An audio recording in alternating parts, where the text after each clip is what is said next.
Hey, what's good everybody? It's Guy and Kicks here with another review. And over the weekend, I was just thinking of what video to make this week, and I really just couldn't decide. So I went on YouTube, I put up a poll for you guys to make that decision for me. I put a list of different videos, different suggestions for you guys to pick from and let me know so that I can make the video. And most of the people voted for the video of my 990 V3 collection. So that's what we're gonna do today. Just a quick note, I don't have a massive 990 V3 collection.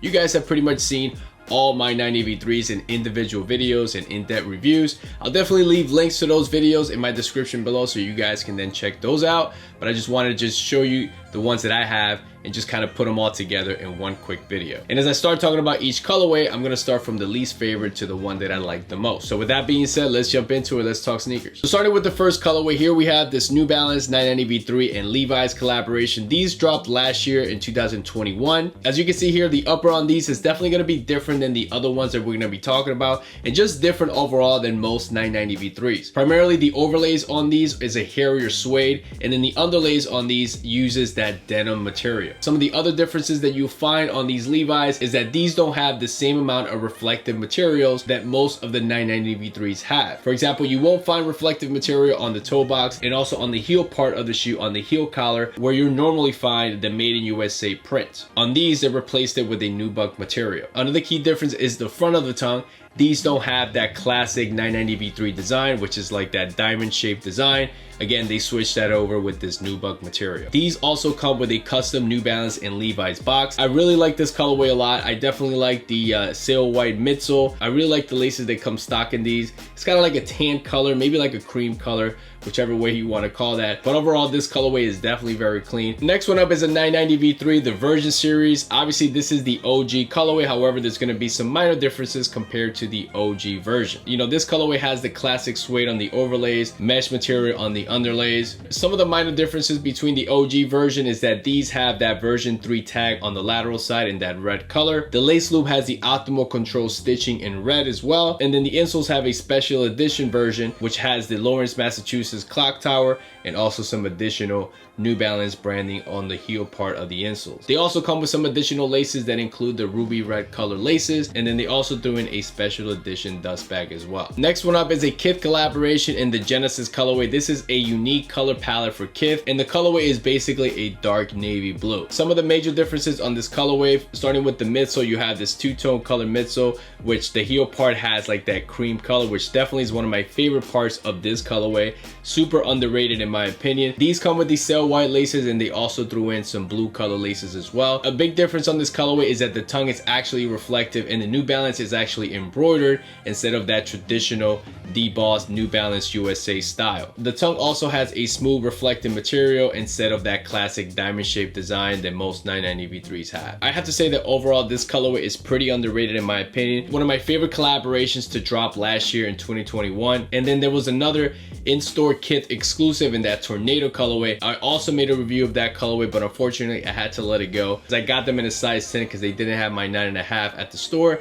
I took a chance with a size 10, but they definitely fit a little bit big. So I had to let them go and I sold those. But I have a review on those so you guys can check those out as well. But like I said, these are super underrated. One of my favorite pickups from last year. All right, so next one up is a Stray Rats collaboration in this Joker edition. Man, these are so fire. One of my favorite 990 V3s that I own. Obviously, because of this colorway, it's just a different color, and obviously it's connected with the whole DC Comics, Joker, and all that good stuff, so I'm a huge fan of that. So for me to have these in the collection is definitely a no-brainer. But in terms of the basic, pretty much similar suede, obviously mesh material on the underlays. These come with the black laces, also with these orange laces as well. You know, one of my favorite details of this colorway and this collaboration is switching to the orange laces, because that way it looks more of that classic Joker outfit. So had to do that with these, had to switch it over to the orange laces. To me, it was a no-brainer. You know, these also have these special edition insoles with the Joker's face on it, so definitely very cool. You have the SR86 embroidered on the heel. Another very cool detail about this collaboration is that the midsole is in a dark gray color, but as you can see, it does have some speckled black paint throughout the midsole, so definitely a cool detail there for sure. Overall, I'm super glad to have these in the collection. Love this colorway a lot. Next one up is the Bodega Edition, celebrating their 15-year anniversary. This one here is a super dope sneaker, one of my favorite ones to drop last year as well. in my opinion, also very underrated. Definitely very cool to have in the collection. I just love these earth tone colors on these, this sort of brown color that you can see here, but then it also have some colors that definitely gives the shoe a lot of pop, a lot of contrast. These also comes with some additional laces. I switched it up with these blue laces that they came with. I like the blue lace a lot, but then I also like the ones that have like that same brown color as well. As you can see here, the eyelids have that orange color, again, giving it some pop as well. Super clean colorway, man. I love these a lot. I also love the color on the outsoles here because it does have that gum outsole. Definitely cool detail with like that blue purplish color around the traction on the forefoot, similar to the color on these laces. So definitely fire, definitely one of my favorite 990 V3s I have in the collection. Now you also see the years that they're celebrating here on the heel part as well. So definitely cool. Definitely a dope sneaker to have in the collection. And finally, guys, here we have the 990 V3 and the Jown collaboration. Boy, oh boy, are these so clean. And let's put the hype to the side. Forget about that these are a Jown. If this was a GR colorway, this will still be super fire.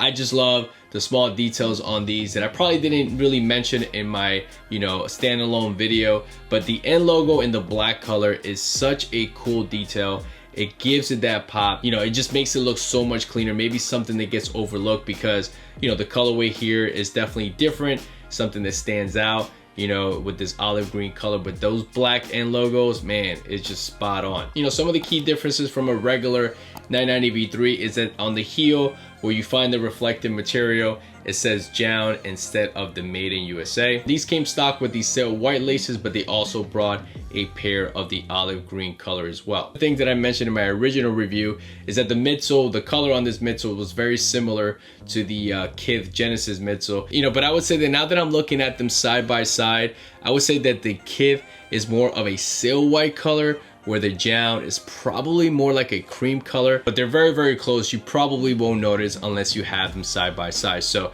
that's just one of the things that I wanted to point out. These Jowns come with a custom box, very similar to the other colorways from the past. But these right now, guys, definitely so clean. I want to wear them like all the time.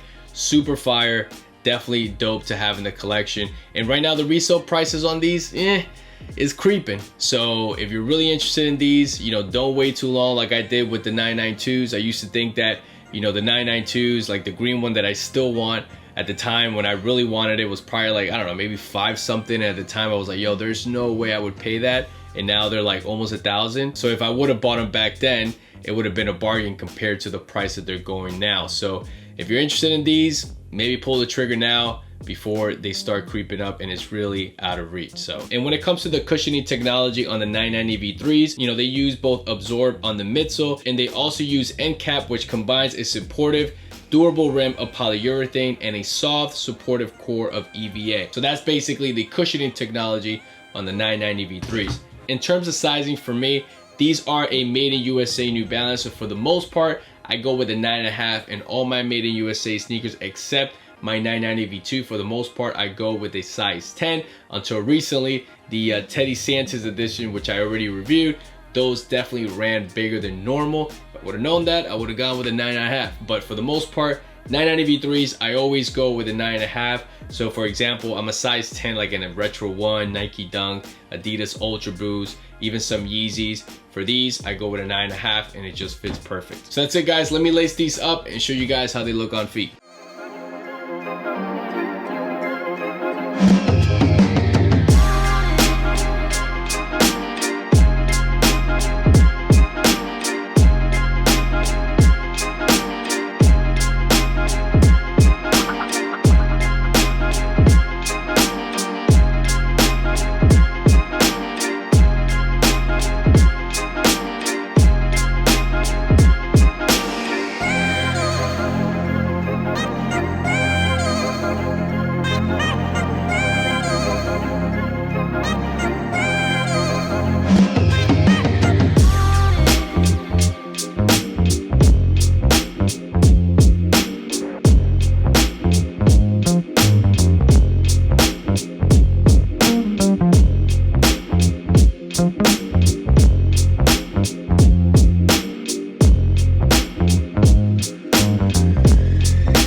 Alright guys, so that's it for me. Hopefully you enjoyed my New Balance 990 V3 collection. And let's get a little debate going here. Do you double loop your laces on the 990 V3 or do you just single loop them? Me personally, depending on the thickness of the lace, I might run them once through the optimal control lace loop. If the lace is thinner, then I might do it twice. So let me know in the comments below what you guys do, because I've seen different, debates, different comments on what people normally do. And like always guys, thank you so much for tuning in. To all the new subscribers, thank you so much. If you're new to the channel, feel free to subscribe. Hit that like button if you liked the video. I'll leave a link to my Instagram page below. And that's it guys. Catch you guys on the next one. Peace.